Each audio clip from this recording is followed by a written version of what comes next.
الحمد لله رب العالمين. الحمد لله الذي خلق السماوات والأرض وجعل الظلمات والنور ثم الذين كفروا بربهم يعدلون، والصلاة والسلام على المبعوث رحمة للعالمين نبينا محمد. اللهم صل وسلم وبارك عليه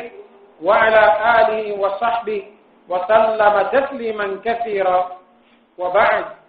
السلام عليكم ورحمة الله وبركاته. وعليكم السلام ورحمة الله وبركاته. أقبل فرما باتوتي وأنا مسلمي أترى لكي كرات جاري فنبي صلى الله عليه وسلم أن طلعنا سيارات بما جاك فوا لنا نبي كرام بقي ọlọ́run jọ jáde kẹni ọjọ́ jẹ́ fíìmù àtẹ̀yìnà o mọ́jẹ́ kí ṣàìtọ́n mọ́jẹ́ ọjọ́ wá lérè wọ́n lájà kan oṣù rẹ̀ a tún fi àsìkò ìgbẹ́ ọ̀rọ̀ ọba sọ̀rọ̀ tààlà tó tún mú wa pé sí ibi báyìí lẹ́yìn bàtà àti túká ní ìjẹjọ́ ọlọ́run àjà kan oṣù rẹ̀ gbogbo nǹkan tí ó da àníyàn wa rú tí ó fi jẹ́ pé ṣàìtọ́n òní ó kó wa lérè lọ ọlọ́mọdé ọ̀bẹ nìkọ̀ọ̀kan wa o ẹni tí ń wí ọlọ́mọdé àmà kíyèsí a o àwa tá à ń gbọ́ náà mọ́tò àmà kíyèsí a mímúlò rẹ̀ mọ́tà àjọ ọ̀rùn fẹ́ ní kọ̀ọ̀kan wa láì ní ifa ọ̀rọ̀ gùn à ń bọ̀rọ̀ bọ́ọ̀lù lọ́rọ̀ al-isti'adha àti basmala àti ìkòrò rí al-isti'adha náà ibi tá a wá ń lọ lẹ́nì ó ní ìtumọ̀ al-isti'adha gangan láti bí fíìlì òní àti mú kí sì ni ó pín sí bákan náà ń tà ń pè ní al-isti'adha àmọ̀túnmẹ̀ tábà wá màtúmẹ̀ afẹ́ mọ̀ntí ọjọ́ túmọ̀ ìwásọ̀ra àwọ̀ àmà tá a là á fi wásọ̀ra yẹn àtúfẹ́ ma kí là má wásọ̀ra ń bẹ̀. àkọ́kọ́ lárúbáwá tí wọ́n bá ní áázà bìmánà lájà à kéèyàn ó dojú kọ nǹkan kankan láti gbà pé nǹkan ló lè gbà wọ́n lẹ̀ kọ́sàdì nǹkan. ìtumọ̀ méjì náà rà wọn wá fún kínní yìí nínú lọ́gọ̀ wọ́n ní alùjúùì àti áwùdùì ìmọ̀túmọ̀ àsìtìrù ìtumọ̀ pé ìdàgbòbò nǹkan kéèyàn ọ̀dà nǹkan bò nǹkan ẹ̀ńtọ́lọ sábọ́ báyẹn náà ọ̀fẹ́ kí wọ́n bò láti rí náà ni wàlíl ti sọ́ọ̀kì wàlmùjáwárọ̀ àwọn bákan àfàtẹ nítumọ̀ rẹ̀ láti ọ̀dọ̀ náà bá ní wípé kí èèyàn ó so mọ́ nǹkan kí nǹkan máa gbéyàn lọ kí wọ́n máa jà lẹ́yìn nǹkan náà ìtumọ̀ al-isti'adha nìyẹn ìdí ẹ̀ nínú èdè lárúbáwá gbólóhùn àkọ́kọ́ yẹ wúdù olárúbá máa ń pe ilé tígi bá ń bẹ ní ìpìlẹ̀ rẹ̀ tígi bá sí ìgìbò ilé igi tọ́ba sí ìgìbòlé lábàá máa sọ pé àádà baytun uwud ṣùgbọ́n a ní uwudu náà bìtàkìtì wà ìjẹ́ wọn ń pè ní uwudu òun ni gbogbo ẹran tọ́ba so méegun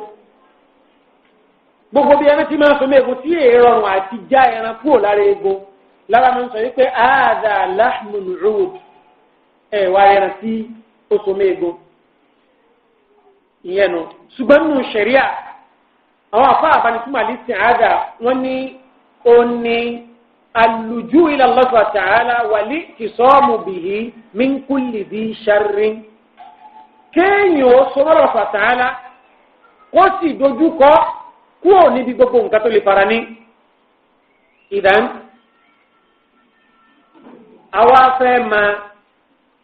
al-musta'adu bihi tààlà wa máa fi wà sọ̀rọ̀ yẹn la yusta'adu illa billah èèyàn gbọ́dọ̀ fi nǹkan kan wà sọ̀rọ̀ àyàfi kọjọ́ lọ́wọ́ bá sọ̀rọ̀ tààlà aw asma'ihi aw sifatihi aw kalimatihi tammat ìyẹn lè fọkàn lọ́wọ́ bá wà sọ̀rọ̀ ìròyìn ọlọ́run fi wà sọ̀rọ̀ bákan náà gbọ́dọ̀ lọ́wọ́ bá tammati pé ìkìláàsì lọ́dọ̀ àwọn afáàn parẹ́ pé kí ni túmọ̀ a'udhu bi kalimati llahi tammat. بعض أهل العلم ذهبوا إلى أن هذه الكلمات هي قول الله تعالى إنما قولنا لشيء إذا أردنا أن نقول له كن فيكون بلو يعني تجيب به كان عيسى قال له رب سبحانه وتعالى كن فكان عيسى بكن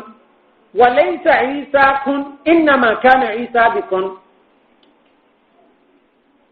بلو كان سنجنا كن ما دوي ما جمع بلو يبدأ نبي عيسى دي èèyàn kèése wípé kún gangan nàbí ìyíṣà ṣùgbọ́n lóun bá dá nàbí ìyíṣà pẹ̀lú gbólóhùn pé máa sì máa jọ ọmọ bá nà olùsìnlé. àkọ́kọ́ náà Allah ta'ala zamma man ista'ada bi ghayrihi wa bayyana lana anna hadhihi al-isti'ada la taziduhu illa tughyanan wa rahaqa ma ad-dalil. قال الله تعالى في سورة الجن ọlọ́run ọba jábọ̀ ìpé gbogbo ẹ̀ ń bá fi nǹkan mí ìwà sọ̀rọ̀ lẹ́yìn òun ọlọ́run ọba ta'ala nǹkan ò lè lékún àti kó tún lékún lórí ibú. kódà ká pé ìfọkànbalẹ̀ lọ́wọ́ débẹ̀ ìyẹn tó tún ju àìbalẹ̀ ọkàn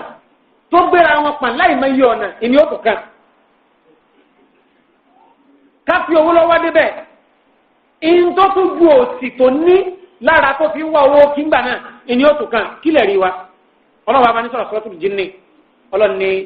a'udhu billahi minash shaitanir rajim wa annahu kana rijalun minal insi ya'uduna bi rijalin minal jinni fazaduhum rahaqa ọlọ́run ní àwọn mùmínì nínú àwọn àlùjànnú àwọn tẹ́gbà sílámù nù wọn. wọ́n ní kúnnà nárọ̀ annalana alàlẹ̀ ìǹsì fadlan wọ́n láwọ̀ àlìjẹ̀nù a rí pé àìṣẹ̀gbé àwọn ọmọ nàbí adama.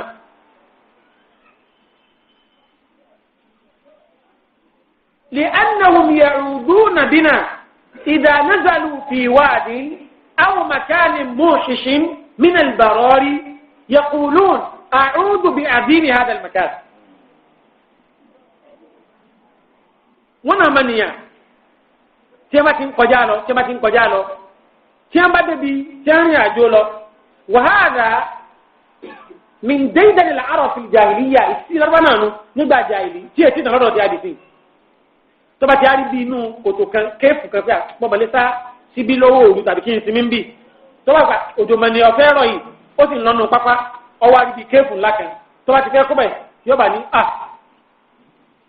ìwọ àlìjànnú tó ń darí ààyè yìí mo fi ọwọ́ sọ̀rọ̀ àwọn mọ́jì ńlá burú o sọ mi tí ń yé èkó òǹbí o. àwọn màkàní mú ṣíṣìn tàbí ọwà ní ibì kẹtẹ pé ọ̀pá ayùn tí ọ̀tẹ̀ lómi ń bẹ pé èmi nìkan mo fẹ́ máa dásùn láàdì lórí o lójú ọ̀nà gbogbo ẹ̀yin alágbára jẹ̀rún tẹ́ ń bẹ láàrin yìí ẹ má jọ̀wọ́ bà mí o gbogbo ẹni tí mo so mọ́lẹ̀ yìí ẹ má jọ̀wọ́ tú lọ kí n tó jí o ẹrù mi ẹ má jẹ̀ nǹkan ó ṣe o. àwọn àlùjànnú wọn nígbà tí àwọn arí báwọn àmùmí nínú wọn ní tó àtìrí o wọn lọ́mọ nìyàn àwọn àti àríkà àti dùn án lọ ṣùgbọ́n àti òkú ònú kẹfẹ́ nínú àlùjànnú yìí tí wọ́n ti rí pé ọmọ nàbí àràmà kan bá sọ gbólò fazaduhum rahaqa wọ́n wà á máa tó dẹ́rù bà wọ́n lọ́nà míì ó lè wo sùsùn káàdìjànù ọ̀bọ orí igi tí ó ti sùn ó rí pò ti sùn lọ́wọ́ yóò bàbá mi gíw yóò bó ti bẹ̀yìn kí n tó sùn kí n tá àjọ tàdé òde kí n tá àjọ ẹtí tí n bá sọ pé kìnnìkan ní ìṣe kìnnìkan n tá ìmọ̀ ọ̀sẹ̀ fún mi rè mọ̀ sà pé kí n tó wá bíi wọ́n ti fẹ́ mọ̀ sọ̀lọ́ yẹ́ ó tún lè máa lùlù létí gbúrúgbúrú fazaduhum rahaqa kí ni àwọn ọ̀rọ̀ wọn tí wọ́n fi ń pé as'aluka ya azima hadha al-makan an ta'udani min kulli sharr ìwà lábára ààyè ìwà ìjẹ̀nú ààyè sọ mi yóò gbọ́ aburú nígbà wọn wá ìfọ̀kànbalẹ̀ lọ́ọ̀bẹ̀ ọlọ́run ní fazaduhum rahaqa alìjẹ̀nú ẹ̀ lé bá ṣe kẹ̀kẹ́ papọ̀ tọ́jẹ́ kẹfẹ́ nínú wọn àfi kọjá wípé ntẹ́ ẹ bá wá débẹ̀ dọ́bù rẹ̀ aburú tẹ̀ ń wá tẹ̀ ẹ̀fẹ̀ kọ́sẹ̀lẹ̀ o dọ́bù rẹ̀ òní ó tún kó fún yín. ìdán ọlọ́pàá sọ̀tà jẹ́ àmọ́ wípé gbogbo ẹ̀ ń bá ti fi nǹkan míì wá sọ̀ra tó yàtọ̀ sóhun kò sí ti ọ́ bàbá ọ̀bẹ jàbá mà lọ. ẹgbẹ́ kan nìyẹn nínú ẹgbẹ́ mi a ti mọ̀ pé al-musta'adu bihi Allah subhanahu wa ta'ala ọlọ́ọ̀bá subhanahu wa ta'ala nìkan ni ṣùgbọ́n wal-musta'adu minhu ìta máa ń wà sọ̀rọ̀ mbẹ́ fíà nǹkan báyìí fẹ́ kó sí mi nǹkan báyìí kó sí mi o àwọn àǹfààní tá a bá fojú wo ìta máa ń wà sọ̀rọ̀ mbẹ́ fahuwa ala durbayn ala qismayn méjì ló pèsè imma dunubun taqaw min al-insan wa hiya raji'atun ilayhi ìmọ̀ kéèyàn máa ń fọlọ́ wá sọ̀rọ̀ kó ń bí ẹ̀sẹ̀ rẹ̀ kì í sẹ́kẹ̀ bí mo ṣe ń bá a lọ yìí ìtọ́lọ́ ló wọ́n ṣe gbogbo ẹni tí bá ń dẹ́rù nǹkan báyìí wò ẹ̀rù máa ń bà mí kó máa fọlọ́ sọ̀rọ̀ tààrà wá sọ̀rọ̀ ń bí ẹ̀sẹ̀ ọ̀dọ́ ẹ̀ náà lẹ̀sẹ̀ ń ti tẹ̀ òun náà ni ó forí pa àlàkọ́ni lẹ́yìn tààrà tó wà láti ziru wá zero tún wíṣírò wúkúrọ́ àwòṣàrún yaqaw bil insani min ghayri ojú kejì ní pé kọjá pé aburú tó lè bọ́mọ nàbí Ádámà látọ̀dọ̀ ẹ̀dẹ́ ẹgbẹ́ rẹ̀ míì. Àwọn àfọ àwọn àni tó bá yẹ kí aburú tó lè báyàn látọ̀dọ̀ ẹgbẹ́ rẹ̀ ni látọ̀dọ̀ ẹ̀dẹ́ ẹgbẹ́ rẹ̀ òun náà ojú méjì láti fi wò wọ́n lójú wo àwọ̀ awo ẹ̀dá gangan táàrò kólé táàbùrú lè tẹ̀lé sí látọ̀dọ̀ rẹ̀ pé haliwa mukallafun aw ghayru mukallafin. Ṣé ẹni tọ́jọ́ wípé à ń lawọ̀ ẹ̀sìn bọ́ náà lọ́rùn bí ẹ̀ tẹ̀lé àbọ̀ àlọ́rùn ó ní àbọ̀ nǹkan. Fa in kana mukallafan tọ́yẹ pé ntọ́lọ́ ńlá wọ̀ ẹ̀sìn bọ̀ lọ́rùn ni ojú méjì lọ́nà ó tó pín sí. Hal huwa nadhiru insan aw laysa bi nadhirihi. Ṣerú èèyàn náà ni ẹ̀dá ẹgbẹ́ ọlọ́ba burúkú ojú kan nù tàbí ẹni tí èsèrú èèyàn ṣùgbọ́n ntọ́lọ́ ní kọ́ máa sin náà ni ó lálejò nù. Àwọn ọ̀rọ̀ yìí kò clear. Naam. Ṣùgbọ́n burúkú lè bẹ́ẹ̀ dá pẹ̀lú ẹ̀dá mi sẹ́dá ọ̀wà àjẹmọ̀ kánáfù olùgbò abúlé lè ṣẹlẹ̀ lẹ́mìnà lè hàwá mi wàdáwìl ṣùmà gbogbo nǹkan tó bá lè sọ̀yàn òǹlẹ̀ lábá ń pè ní dàwátìl ṣùmà ejò àkekè nǹkankan gbogbo abúlé lè báyìí látọwọ́ àwọn ẹranko yìí àbúrò náà bóò láti wá máa wá sọ̀rọ̀ bí ìkọ̀ọ̀kan láyé ọ̀tọ̀ọ̀tọ̀. Àkọ́kọ́ nínú Al-Qur'an àrùbí pé al-musta'adu minhu kullu bi sharrin yusta'adu min billah gbogbo tó bá ti jẹ́ nǹkan aburú àmọ́ fọlọ́bà sọ̀tàlá wà sọ̀rọ̀ ń bẹ̀ tó sì jẹ́ pé olórí wọn náà ni ṣaitan lẹ́yìn náà olè tó dúdá láburú nínú ọmọ ànàbí inú tó tún tọwọ́ ẹ̀dá àbóde láburú ọwọ́ rẹ̀ gángan kílẹ̀ rí wa mi eléyìn la'alli yatuqukum ila ma qadama Tirmidhi fi sunan wa Abu Dawud fi sunan wal Hakim fi al-Mustadrak min hadithi Shakal ibn Humayd radiyallahu ta'ala anhu Shakalu èèyàn dáadáa ni bifati kaaf nínú sahaba Shakalu ibn Humayd أتى النبي صلى الله عليه وسلم قال إذن جابوا تقولني أتيت النبي صلى الله عليه وسلم مرابان صلى الله عليه وسلم جوكا من يا رسول الله علمني تعوذا أتعوذ به في قومي من مفاق ودين كل لي بلون كما وفلون تبلو في مثل سنين كما في وطرة فأخذ على كفي أمسى ما سبع سبع أبي وابو لبلجيكا إنه سيبا بيرن كبا خدوا لي سينو أنا بي بعدو سنين دادا توسي ريبي بنتو بيرن يو توسي غوا إنا لانفاني أمبي أو أفجي كون نو ما راكبره بي إنه هندو سنين أو أبو لي سمع مي دادا قل وما ويقولون تيما كوين ما في اللهم إني أعوذ بك من شر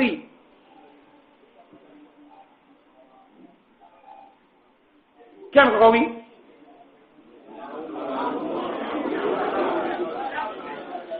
من شر سمعي ومن شر بصري ومن شر لساني ومن شر قلبي ومن شر مني أوان بون سماري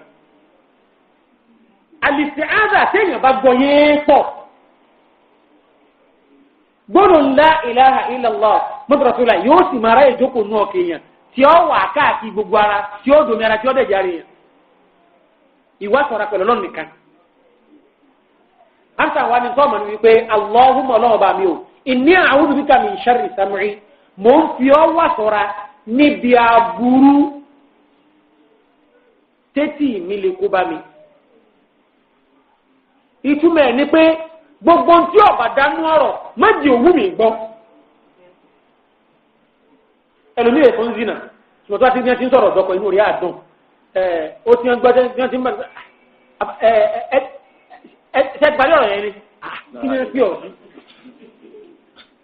yàtàmẹ́ta bí yàtàlẹ̀ kàlámì lè kọ̀ bí ẹ̀. sáà kí a bá dọ̀rọ̀ lẹ́nu sùkúù àbíkí nígbà gbà bóun ẹ ti máa parí obe òun náà àjókòó láàrin wọn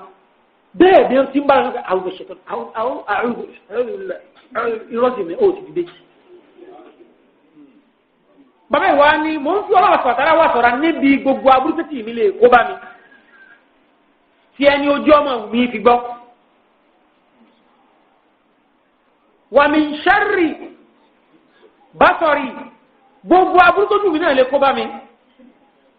níbi ìwòkúwò tí ò ní ìhun ọlọ́run tí ẹgbẹ́ pé nǹkan tí ó kò bá mi ní ọ̀jẹ̀ lọ́dọ̀ ọlọ́run ọba mò ń fi ọ́ wà sọ̀rọ̀ ń bẹ̀ nǹkan tó dáa ní ojú ilé máa wò. wa min sharri lisani wá sọ mi ń bi aburú ahọ́n mi náà ìlédà kọ̀ǹtò rẹ ìwọ ni ọwọ́ bá ń kọ̀ǹtò rẹ. mọ̀jẹ̀ yẹlẹ́ ẹ̀kẹ́ èbú mọ̀jẹ̀ yẹlẹ́ nu rẹ sọ ọ̀rọ̀ bú mọ̀jẹ̀ ọmọ tẹnu mi jáde mọ̀jẹ̀ máa fẹnu ìpọ̀pọ̀. ìntí ìfi wa máa fẹ́ ẹ̀yìn alágbára ká fún bẹ́ẹ̀ nìkan mọ̀jẹ̀ ọ̀tẹnu mi jáde. wa min sharri qalbi ẹ̀wọ̀n nǹkan tó sọ mi níbi aburú ọkàn mi mọ̀jẹ̀ ń bá láti dáàbú. mọ̀jẹ̀ ń bá dàdí ọ̀kẹ́ wípé bí ọkùnrin ò tó bí n bá bẹ̀ lọ́nà lójú mọ́mọ́ kí n bẹ̀ àwọn ẹ̀yà ayé ń kọ̀rọ̀ lálẹ́. sọ mi bí irú wàhálà àbúrò wa min sharri qalbi wọ́n sọ kọ́nà ọba nìkan lè yẹ máa sáàdì kó tún máa wá dàbí pé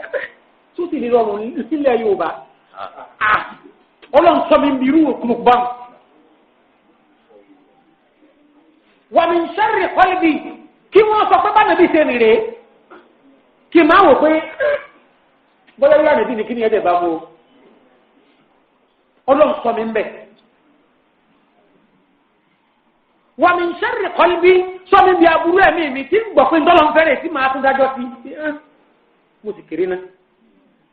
ọjọ́ ti wà ọmọge lọ́jọ́ wà àárọ̀ la wà àti níta tó lè túmọ̀ nínú túmọ̀ rẹ̀ torí bí táwọn lọ́jọ́ náà wa min sharri maniyyi wá tún sọ mi níbi aburú omi abẹ́ mi.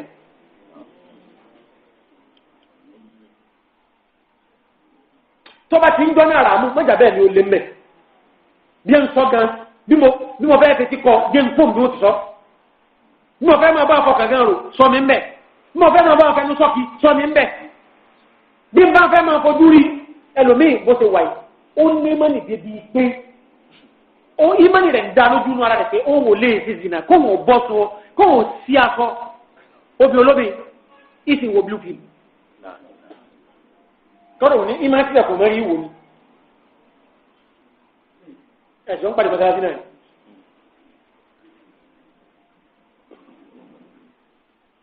wa min sharri maniyyi sọ́mi ń bi aburú omi abẹ́ mi má jẹ́ ń dàbí tí ò ní jọ́nà àlàálì. ẹ wá wo ìntàn fọlọ́n wà sọ̀rọ̀ ń bẹ̀ ṣèyítán nìkan lè lómi ìṣe bí wọ́n máa fọlọ́n wà sọ̀rọ̀ ń bẹ̀.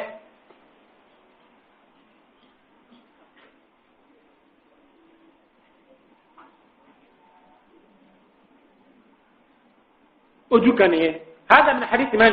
شكل ابن حمير رضي الله تعالى عنه وارضاه gbogbo ń ta wá kà ní pàtàkì títí ìbọn wọn fẹnu wí báwọn kí ni ìtọ́ fẹ́ jẹ nípa ìmọ̀títóbi àlìsí àádà ànàbí ìjábọ̀ yìí pé ìmọ̀ afọlọ́hún wà sọ̀rọ̀ yìí sábà bíi wíwálì jẹ̀ náà ni kò bí aburú kílẹ̀ yìí wa láàlì àsopọ̀ mi la hadith Shaddad ibn Awf رضي الله تعالى أرضاه والحديث من رجل السلام البخاري رحمه الله تعالى قال صلى الله عليه وسلم سيد الاستغفار. هنا الرواية مين؟ إن سيد الاستغفار أن يكون العبد. هنا الرواية مين؟ تعلموا سيد الاستغفار. ألو ريما سيد الاستغفار أنا بيكبر. tí wọ́n bá pé ọba téèyàn fi wá foríjì sọ́dọ̀ Ọlọ́run ọba ẹ lọ rè kọ́ o.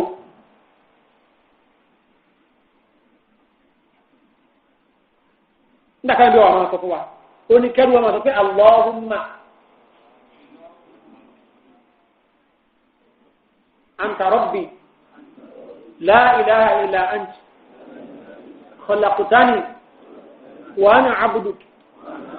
wa ana ala ahdik ووعدك ما استطعت أعوذ بك من شر ما صنعت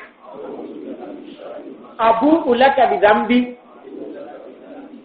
وأبوء لك بنعمتي إلى آخر هذا الحديث فاغفر لي فإنه لا يغفر الذنوب إلا أنت. أيوة ما هو ما تم ما تعرف أيوه كم تمرون جاجا نبأيه أما بدأ ساميو أبي واني من قالها في النهار موقنا بها فمات في يومه قبل أن يمسي فهو من آل الجنة ومن قالها من الليل فمات قبل وهو موقن بها فمات قبل أن يسبي فهو من آل الجنة. أني كان جبا صلاة طب يكون كلا جنو توسو أدم الجنة. أني كان جبا صلاة طب يكون كلا جنو توما بدا أدم الجنة. أوامبو كم توم مو يدم الجنة. àbí kí ẹ máa sọ wípé Allahumma anta rabbi ọlọ́run bá mi ó wọ́n tọ́jú mi ó la ilaha illa anta kò sọ́ba ní àti ọlọ́run bá tọ́ ta'ala khalaqtani ìwọlọ́dá mi wa ana abdu ẹrú rẹ̀ lè ní ife wa ana ala ahdika wa wa'dika orí àdéhùn rẹ̀ tó o ṣe pọ̀ ní ìfìyà jẹ ní tí ọba ti ṣẹbọ pẹ̀lú rẹ̀ mọ́ wa o.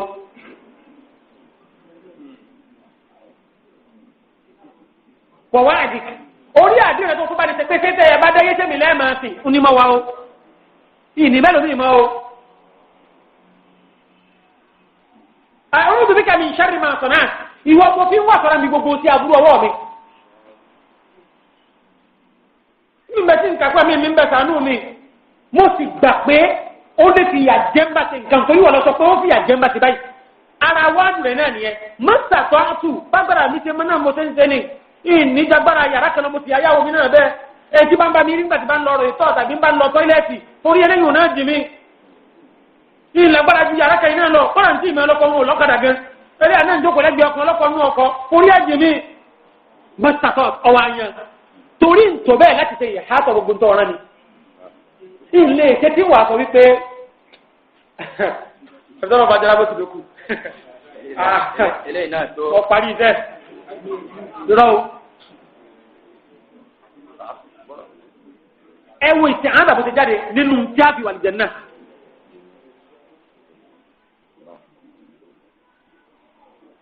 àbúrò lákàbí ní ìmọ̀tíkà àlàyé gbogbo òbẹ̀rẹ̀ pátá tó o ti lé lórí mọ́ gbà pé wò nípìn bẹ́ẹ̀ ìwọ ló ní ìkìrọ̀ wọ́n àbúrò lákàbí dáńbí kọ́dà mo tún jẹ́wọ́ ẹ̀ṣẹ̀ mi ní ìdíyàn fàfírìlì fa iná wùlẹ̀ ìfìlì dùnú báyìí náà mọ́tàlá wàá jáde kátó lọ́ọ́ bí àwọn ẹbí sáyé sọ mọ́tàlá. ìfọ́nfà àlùlẹ̀ ẹ̀lì àwọn àfáàní ẹja àtìrà láti èdè o ànàbí ìfẹ́ nǹkan ní sáyé nílùú ìsìkfà máa bọ̀ nùkọ́m bí mọ̀ ní hàtọ́là àfihàn ماذا تقولون في رجل حصل الصيغة وخالف الشروط والعكس ẹnì kan bẹ báni bí sẹni ká wí sẹ́bìlì sìfárì ìní máa wí ṣùgbọ́n tí kìíní yẹn kó nínú májẹ̀mú kéèké ẹnì kan wá ń bẹ gbogbo tí sẹ́bìlì sìfárì kó nínú májẹ̀mú ní máa ń ṣe ṣùgbọ́n kọ́ ha ọ̀tọ̀lọ́nà tí máa ń gbà wá foríjì lọ́dọ̀ Ọlọ́run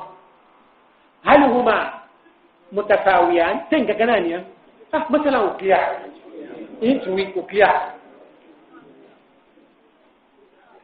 sẹ́ǹkà gbọ́nà tánà bí sọ́kalẹ̀ sẹ́bìlì sìfárì tẹ́ ẹnìkan ha nígbà òtún lọ́wọ́ bẹ̀yẹ̀ rí pé man qalaha minan nahari famata fi muqinan biha òun kà sá àbáhùn sí à ọba àjẹ náà bẹ̀ ní haúrí ìmọ̀ ń gbọ́nà gbogbo yóò wí láàárọ̀ yóò wí lọ́sàn ṣùgbọ́n bí sẹ́wìlá àti wí lọ́sàn tí wọ́n ń pẹ́ bò ní oyè tá a fẹ́ jẹ ẹ̀ gbogbo tún ni ipò kan mọ̀ fẹ́ sílẹ̀ nísìnyí ẹ̀jẹ̀ àdù bí ẹ ṣe lè wẹ̀ wúrà gbogbo ọ̀nà tálígbà débẹ̀ náà àgbẹ̀bọ̀ á ti ń kankan mọ́ra wọn ó ní bí ọkùnrin òtó àníbi ìtìkọ́ àní káyìí máa ń fọ́ tẹ́lú lè ti bari wa mo ti wí láàárọ̀ ìdarí bí mo kú lè ṣe kò sí wàhálà kọ́ra tí mo ti sọ lórí kí n kú ìwé lára kan padà.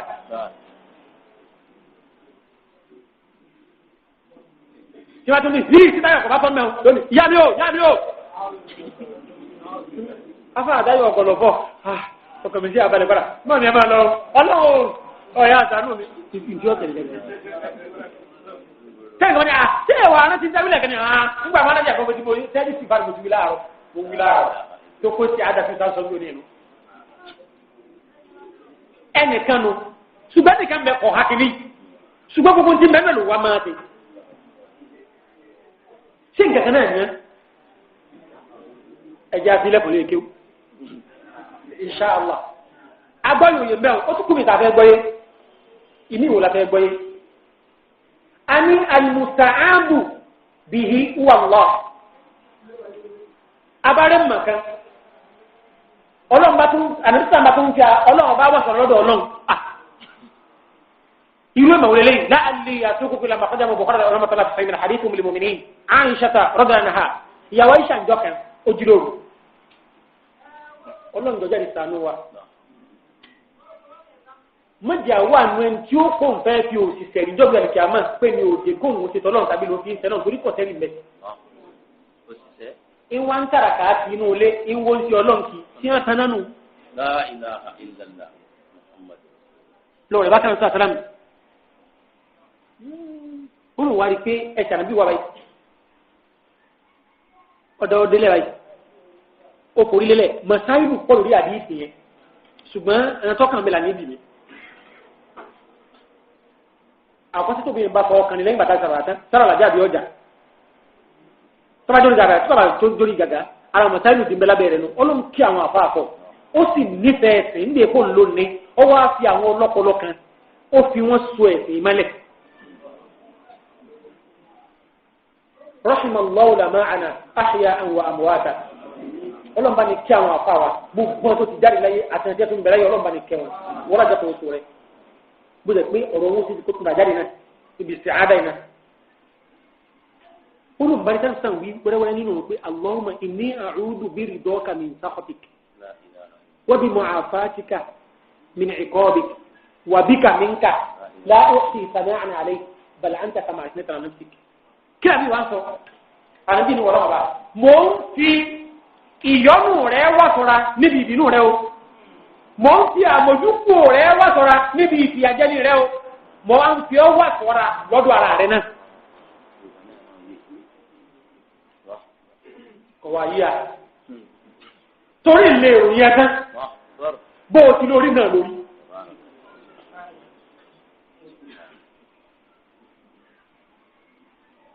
Ànábì sallallahu alaihi wa sallam i'tarafa bi annahu la yastati'u an yuhsi as-sana'a rabbihi ta'ala kayfa bi rajulin يصف الله تعالى بما لم يصف بنفسه أو يصف به رسوله صلوات الله وسلامه عليه rí pé mùsíbà ní fẹ́ dà sáà bí ìsọfún òun lè ròyìn ọlọ́run tó bó ti tó kó ọmọ wa kí ọlọ́run ọba lágbádá àná kó o pè ní arúgbó ọjọ́. adàgbà máa tẹ́ pa. àwọn obìnrin lẹ́nu ti dáná ọdún abẹ́kílùkà àbí àjẹ́ níbo ti rí. ọlọ́wọ́ gbọgbọrọ. Allahumma inni a'udhu bika min sharri lisani gbà náà o. ẹ̀wọ̀n táwọn ti ẹ̀sùn wọn tó kọ́ wa. kọ́dà gbọ́dọ̀ ń tún wọnú àwọn àtàkàtà tí ó bọ̀ nígbà míì kó ń bẹ̀ fún méjì bá wọn sọ.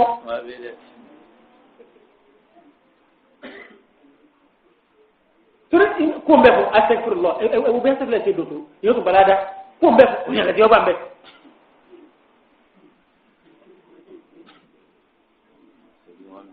Ànábì sallallahu alaihi wa sallam nígbà tí a ń sábà fún wa fún alẹ́ ẹ̀ka kí ló já máa ṣàdúrà fún àwọn ẹni ọba ní túmọ̀ àdìsí wọ́n ní èèmọ̀ kan bẹ́nu àdìsí wọ́n ní kílé mọ̀ àfàwà Khuttabi rahimahullahu ta'ala wọ́n ní ẹjẹ́ kọ́kọ́ padà sí bílẹ̀ àdìsí ẹ̀ fi wọn tánà bí mo wá méjì méjì ọ̀kọ̀ọ̀kọ̀ sọ pé ìyọnú rẹ fún omi kí ni o ìbínú rẹ àsọfúríjì rẹ fún omi kí ni o nígbà ọ̀wọ́ adọ́dún ẹni tọ̀jẹ́ pé òun ò ní dákejì ọyà àtúnlò náà padà sọ́là wa sọ̀rọ̀ lọ́yẹ̀ wa sọ̀là máa ànàbí lànàbí ọ̀rọ̀ òfíà nítorí pé ọlọ́run lójú méjì ń jẹ ó ń kẹ́ iná ni ooo mo ń fi ọwọ́ àtàlàfẹ́ níbo níbi ìyọnú rẹ kó o ń bí kí ni o yóò bínú sí mi sànú àmójúkú ẹ̀ mo fi wá sọ̀rọ̀ kó o ń bí ìyá rẹ tó fi àjẹmí wá rúdù bíkà mo wá ń fi wọn náà wá sọ̀rọ̀ níbo wá tún ni nígbà tó lọ́wọ́ mi ó ní ojú kejì níbo náà ni wọ́n wà dárí ọ̀rọ̀ ń padà sí. wàlẹ́ ànábì lànàbí.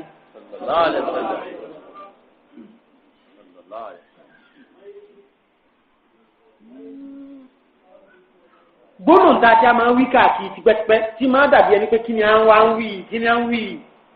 mọ́kọ́ lànàbí tọrọ ọlọ́run ọba à ń fọ láàrẹ àfi ń tọrọ.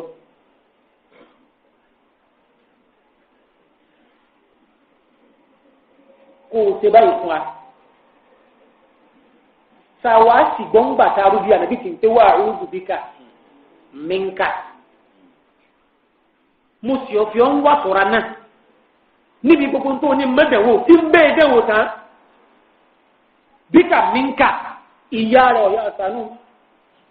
sọ́mi.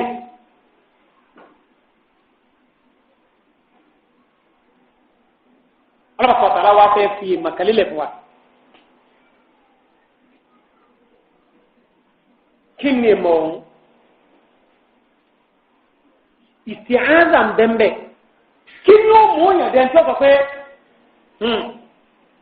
wọ́n ní àwọn àfọwọ́nùgbà tí òun tó wọ́n balẹ̀ ìní ẹ̀ máa kó báyìí gbòòrò tàbí ráwọn ẹlẹ́à ẹ̀ máa mú àwọn tẹ́rọ́rìsì nù kí ló lè mú òyìn tó pé wọ́n ọlọ́run àwọn tó wí gbóná ń bóde dọ̀rọ̀ wọn rú tọ́lọ́ ó ti dàrú lẹ́ẹ̀kan náà. pọ́ǹtì kanu irọ́ ntẹ́yìn ò ṣe kí wọ́n tó pa máa kí wọ́n ó ṣùgbọ́n ọlọ́pàá àtàlà ní ìṣiṣẹ́ ntẹ́ni mo ṣe yìí o ẹni tó ṣerú eléyìí báyìí pẹ̀lú mi ní tí mo fẹ́ kó o ṣe fún rè gẹ́gẹ́ ẹnìkan ti ṣe fún sáádù tọ́lọ̀ rè kóbá lọ́dọ̀ Umar ó ní sáádù tẹ ẹran sí àyè tẹ ẹni kọ́ máa jó lórí wáyé láyé ó sì ní sọ́ọ̀lì kọ̀mọ̀rán kí ẹni tẹ́ gbogbo ohun ẹ̀yìn àrẹ́bí òdìkí kọ́sùmà ọmọ nǹkan pé alábòsí ẹ̀dá ni nínú wa pè sáàdùwà pé gbàmù ìyàwó ní wàllọ́ ọkùnrin tí wíń tó ń wí ń kírun fún ẹrí ńjọ kan àfi bí mo ti kí lẹ́yìn ànàbí. ẹwù tí ẹwù ẹ̀mọ́ bí àmánà ìjọ mi bẹ tí mo rùn mi wà mọ́sálásí ó ti wà náà rẹ̀ láwọn òbí ọ̀sán lóde kí ìdí torí ẹ̀sìn ìtàdé kù nù. ìjọ mi bẹ tí nǹkan kan mi ò máa ṣe mí gan lọ́pọlọ ìdí torí ẹ̀sìn kù nù torí bẹ́ẹ̀ mo sì mú mọ́ra díjọ́ tẹ̀mí náà òkè mo ní ìdí ọ̀nà yìí. Allahumma atil umrah ọlọ́run bá ń jẹ́ mi ìlú ogun má pàbọ̀rọ̀ wà á rí lórí fitan wà á bá ń sọ di tọ́yì lọ́wọ́ mùsíbà. gbà tí ń gbà sọ́hùn. nígbà òsè sà lóko bá ń dé ọkùnrin wà á dábàá gbogbo ọtí àtijọ́ ti wé ti kú gbẹ̀rẹ̀ náà ti kú àwọn èèyàn wá ń rí káàkiri ní Iraki tí wọ́n á ní ọmọ wẹ̀rẹ̀ obìnrin káàkiri yóò fẹ́ máa fọ́ bá wọn dì wà kọ̀dọ̀ nẹ́sàlá àjíbù kọ́dà ọ̀lẹ́ ojú rẹ̀ ti sọ̀kalẹ̀ báyìí ojú ẹ̀ ti wọlé yọ máa fi rajulun musaabu bidawati sa'an. La ilaha illallah. Èpè sáré ló mú mi o ntí wíìkì òde jáde láyé kí ló lè mú yàn dàbà wọn. sọ́nà ń tọ́sọ àdéhùn tó tẹ́ǹjì àbí òtẹ́ǹjì kí wàá láwàárí láàlẹ́ àtúkùkù làmà qadama Bukhari wa Muslim fayọ̀ min hadith Abi Hurairah radiyallahu ta'ala anhu qala qala Allahu ta'ala. nínú riwaya mi hàdà kọ̀wájẹ́ riwaya Abi Hurairah mà à ń tọ̀rí kí Anas ibn Malik radiyallahu ta'ala anhu ó ní haddatha Rasulullah sallam an Jibril wa an Jibril an Rabbi. ọlọ́ni man aadali waliyan wa fi riwayatin bil hamza man aadali waliyan faqad aadantuhu bil harb inú riwaya mi faqad barazani man aadali waliyan faqad aadantuhu bil harb وما تقرب إلي عبدي بشيء أحب إلي مما افترضت عليه ولا يزال عبدي يتقرب إلي بالنوافل حتى أحبه فإذا أحببت كنت سمعه الذي يسمع به وبصره الذي يبصر به ويده التي يبطش بها ورجله التي يمشي بها وفي رواية وقلبه الذي يأكل به وفي رواية وفؤاده الذي يأكل به وفي رواية ولسانه الذي يتكلم به ولئن سألني لأؤتين ولئن استعاذ بي لأؤذن وما ترددت في شيء أنا فاعله ترددي أو يكافئكم به. النفس عبد المؤمن يكره الموت وأنا أكره مساءته. أو سيقوم يديك وا. أنا بيسا سأقول لكم wípé man aada li waliyan ẹni ọba mọ̀rẹ́ èmi ọlọ́run ọba lọ́tà fàkọ́dí àdántùwú bil harbi gbogbo ayé ẹgbọ́ pé láti sẹ́mọ̀ mo ti ń kéde pé ń bàjágún o.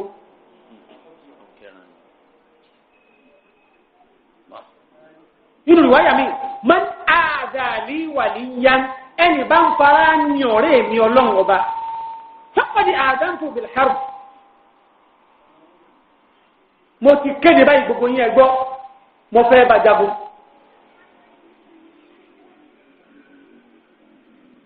àwọn àfààní mọ́lìwàlì táàlù rẹ̀ ti wí nǹkan ó ní al-alimu billah al-muwazibu ala ta'atillah al-mukhlisu fi ibadatillah. kọ́mọdé àlámù kẹ́nà kọ́ má kó dáadáa sí mẹ́lórí wa kó tó ń pọ́n á fi nǹkan ní ọ̀rọ̀ kó lóò ọ̀rí ọlọ́run al-alimu billah ẹni ọmọ ọlọ́run.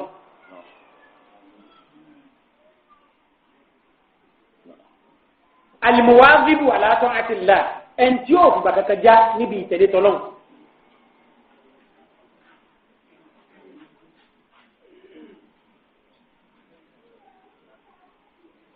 irú orí kúrò sí lórí rẹ̀ al-mukhlisu fi ibadatillah ẹ̀sì títí ń ṣe fọ́lọ́run báyìí torí ọlọ́run ní fi ń ṣe. àwọn míì fi nǹkan bojú wọ́n máa tẹ̀ yọ́ máa fi nǹkan bojú ọ̀n lọ báyìí wọ́n yàwó ti dìnnà ọwọ́ ní ẹ̀rù bá ní ìkọjẹ́lẹ̀ ọ̀hún ọ̀fẹ́ kọ́ lọ́ máa ṣe kú ṣe é ta. pé o ò tìlẹ̀ ríwà níyẹn bá ní kọ́ máa fi àjíọ́. ọ̀daràn ajá sàmú. mọ́nà àdáni waliyan ọ̀rẹ́ ọlọ́run àti sọ́n ẹ̀ ń bá mọ́rẹ̀ mi lọ́ta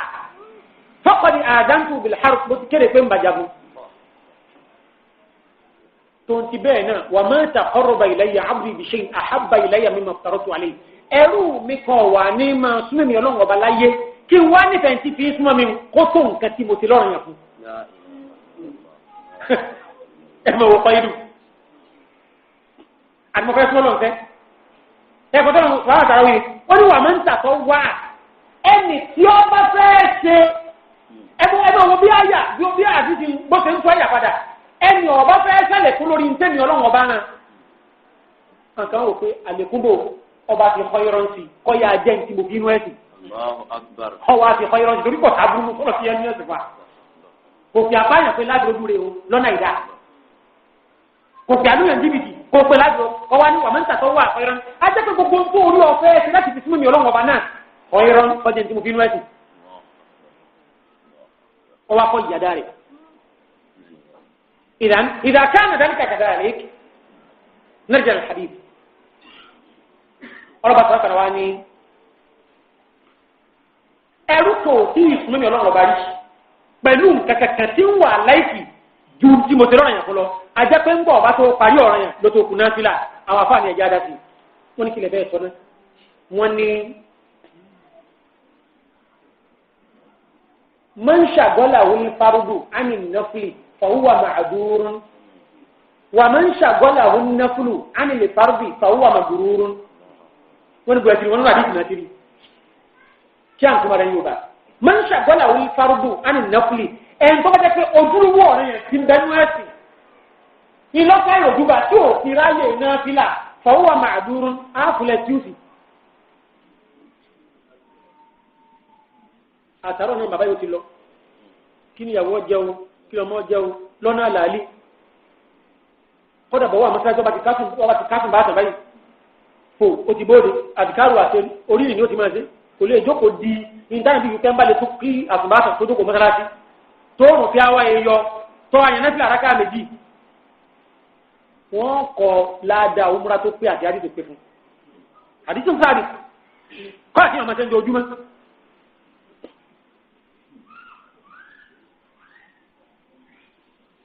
ìfẹ́ gbé àjìnà lọ síbi àdìsí obìnrin kan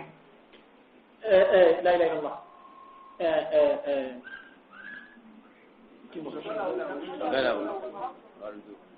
ó ti bóde báwọn látọ̀bá tó jásìn àyílá tó báyìí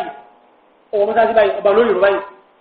lọ́tọ́ jọkínú dájá sí báyìí kò fi ẹ̀dùgbò òsìn ẹni náà fílà fún ó ti bóde ẹ̀rọ ọ̀gá nàìjíríà ní ìdìbò kọlù hàmìlà tẹ́ gbére ọtí ń bọ̀ á sì hàn kàn fún ó ti bọ́ àti náà tó bẹ́ẹ̀ náà nígbà tí wọ́n bẹ̀ fóònù délé lálẹ́ yóò fi rẹ̀ kódà mọ́sálásí bí ọba ti kíṣà náà ló tètè kì í ṣáàtì àti wíkì oorun ni àtúwà ni ó tó yí ìbáyìí lóru kò sí kan báwo bá dé báyìí ọmọ bẹ́ẹ̀ ló fi sànú mi mo ń dúró àtàkùn méjìlá ẹ̀sẹ̀ ló ti máa gbẹ̀lẹ̀ tọmọdún náà ni ọlọ́run sànú yọ gbọ̀dọ̀gbọ̀dọ̀ tí wọ́n yanjú tí máa ń gbé bóun ní àjọ monday ṣáàtì sáà bá ń bẹ náà kó sàfi lọ́kàn balẹ̀ iṣẹ́ mi ọ̀gbà bẹ́ẹ̀ ni tọ́sí náà kọ́ ṣáàtì mọ́sá sànú mi ìwà ń ṣe bá kọ̀ wà ráyè ṣe náà fìlà kankan àwọn àfáà ní bàbá bàdé wájú ọlọ́run bá wọn fọwọ́ máa dúró ọlẹ́ excuse you